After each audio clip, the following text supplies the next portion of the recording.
Watak-watak, pulo-pulo, iba't iba. Yan ang unang impresyon sa puso ng Pilipinas, ang Visayas. Ngunit sa likod ng mga magkakahiwalay na isla, isang pinag-isang kwento ang naghihintay na mailahad. Isang kwento ng realidad, pagsusumikap at pagtitiis. Tulad ng mga kapuluan ng Luzon, Visayas at Mindanao, tatlong buhay din ang magbubuklod sa isang kapanapanabik na tagpo. Alamin ang kanilang mga karanasan patungo sa kinabuhing minimithi.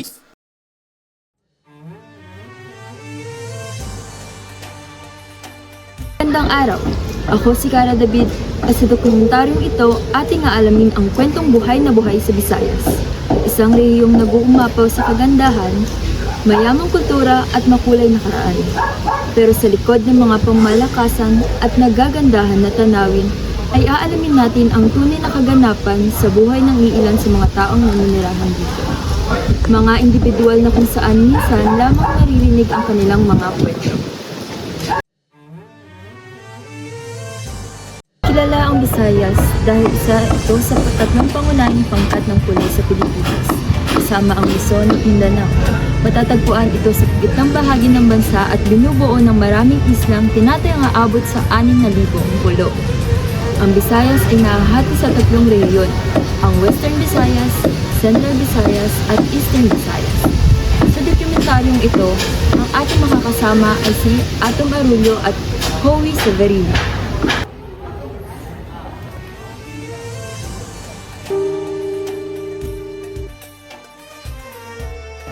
Nandito tayo sa Queen City of the South, ang Cebu.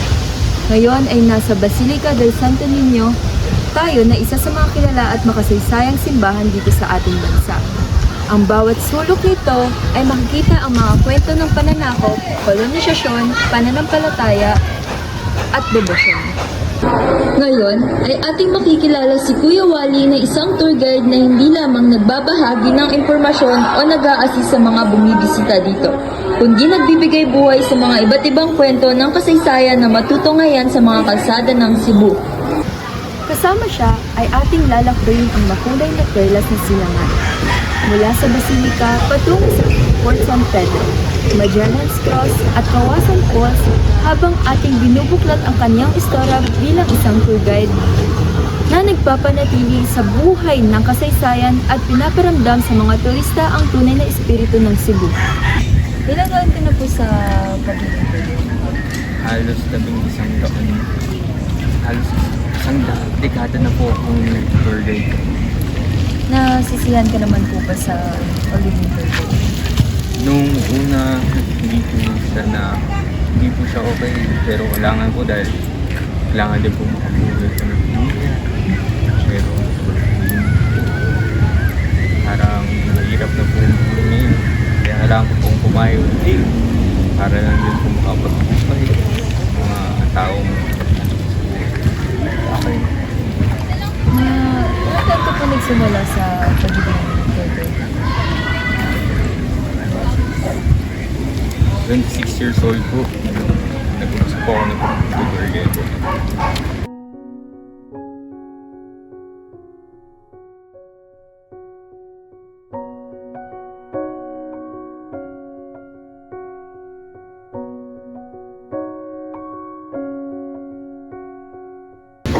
Samahan niyo naman ako sa Bohol, isang probinsya na nag-uumapaw sa kagandahan ng daan-daang mga kabundukan na parang nagtatamisang tsokolate na nakakabusog sa ating mata dahil sa taglay nitong kagandahan. Pero sa likod ng mga tanawing ito, mahalaga na ating ipakita ang pag-aalaga sa kalikasan. Makikilala natin si Maris na responsable sa pagpapanatili ng kaayusan at kalinisan sa Chocolate Hills Natural Monument sa Bohol, na isang wildlife sanctuary lalo na sa mga primates na tarsier o mamag. Nakikita natin ang kanyang pagsusumikap sa pagpananatili ng ganda ng lugar na ito at ang mga pagmamahal na nakikita sa kanyang mga mata para sa kalikasan. Alamin natin ang kanyang kwento. Magandang araw po. Ano po ang mga hamon na inyong kinakaharap sa pangangalaga ng Chocolate Hills? Magandang araw din po, Sir Atom. Mahal na mahal ko po ang Chocolate Hills dahil dito na din po ako tumanda. Para sa akin, ang pinakamalaking hamon po ay yung makita ko po ito masisira sa paglipas ng panahon.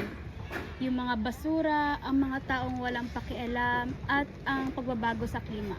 Nakakalungkot po. Pero ginagawa ko po ang lahat ng aking makakaya para mapanatili at mapreserba ang Naintindihan ko po ang inyong napakalaking responsibilidad. Ano naman po ang mga personal na sakripisyo na inyong ginagawa para mapanatili ang ganda ng Chocolate Hills? Paano po ito nakakapekto sa inyong pamilya?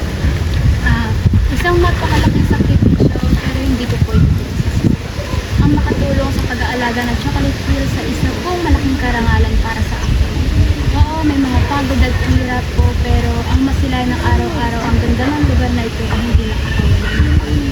Para sa akin, malaman ko lamang na nagagawa ko ang aking trabaho at makatulong sa pagpapanatili ng ganda ito. Higit pa sa anumang bagay. Kaya naman, sinusuportahan ako ng pamilya ko sa aking ginagawa. Salamat po, Ginang Maris. Tunay na nakakaantig ang inyong mga kwento. Nakaka-inspire po ang inyong dedikasyon at pagmamahal sa Chocolate Hills. Sana po ay maraming magkaroon ng inspirasyon mula sa inyo. Muli, salamat. Ang pangangalaga sa ating kalikasan ay hindi lamang tungkol sa mga tanawin. Ito rin ay tungkol sa pananatili ng ating kultura at tradisyon at pagbibigay halaga sa mga tao nangangalaga rito. Sa huling bahagi ng ating dokumentaryo, kasama si Hawi, may kilala natin si Jose na isang ati negrito mula sa Negros. At ating tutuklasin kung paano niya pinagsasama ang kanyang pamumuhay sa pagpapahalaga sa kanyang kapaligiran at kultura.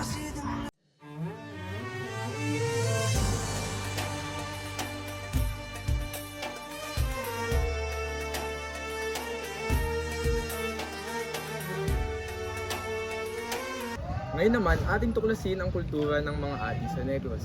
Isang katutubong pangkat na mayaman sa tradisyon at paniniwala. Mga kwentong nakaukit sa kanilang mga puso at kaluluwa.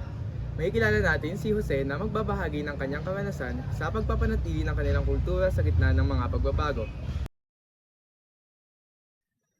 Magandang araw, Jose. Paano mo mailalarawan ang iyong kultura at tradisyon? Ang aming kultura ay ang aming buhay.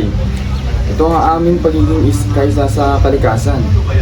Ang paggalang sa mga espiritu, ng kagubatan, at ang pagkakaisa ng aming komunidad. Ang aming mga tradisyon ay ang aming ding mga kwento. Ang aming mga awit, ang aming mga sayaw, lahat ng nagpapaalala sa amin kung sino kami bilang isang Ati Negritos. Paano po kayo nabubuhay sa araw-araw?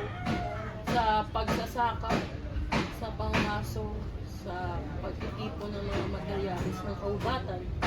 Hindi madali pero ito ang aming buhay.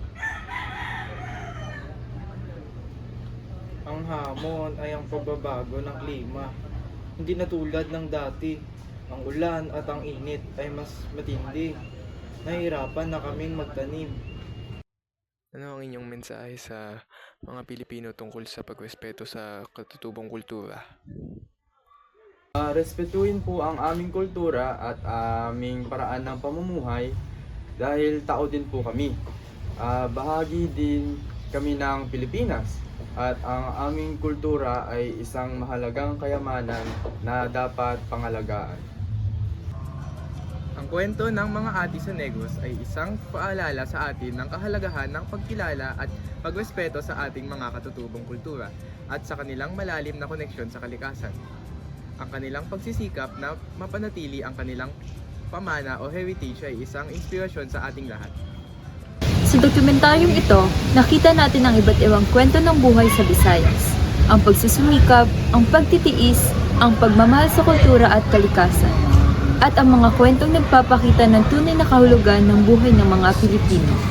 Sana magbigay ito ng bagong pananaw sa inyo tungkol sa rehiyon na ito at sa iba't ibang mga realidad ng mga tao na ninirahan dito.